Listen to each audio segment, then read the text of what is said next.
కథ చాలా అర్థం వచ్చినది. కాంతమని కాంతారమని ఏకాంతమని నన్ను వాళ్ళ ఆత్మనింపనింటువా భగవంతునికే బంగారు బొమ్మ.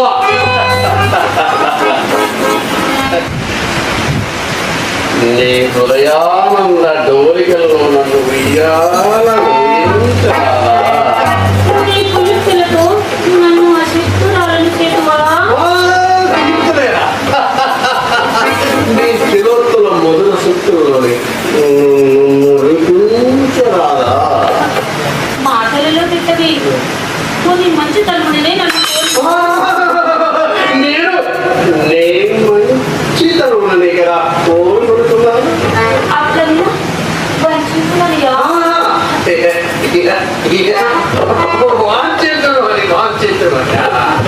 మరి ఇంత స్వార్థమా?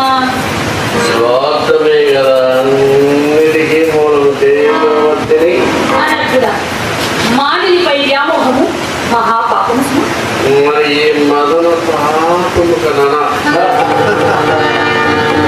అనురాగ బంధంలో నన్ను మాట్లాడించి మంచి తేల్చరాదా? ఈ సుందరి అంత సులభ సాక్ష్యం అనుకోవచ్చుగా. అసాధ్యము సాధించడం ఏగా మాలోని నైపుణ్యము.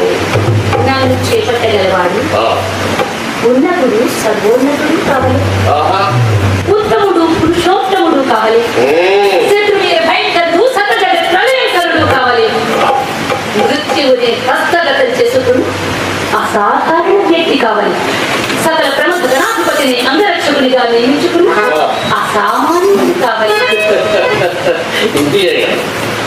ఇంతే కదా అట్లే అట్లయినా ఈ గురువులన్నీ నీలో కలవయ్యా?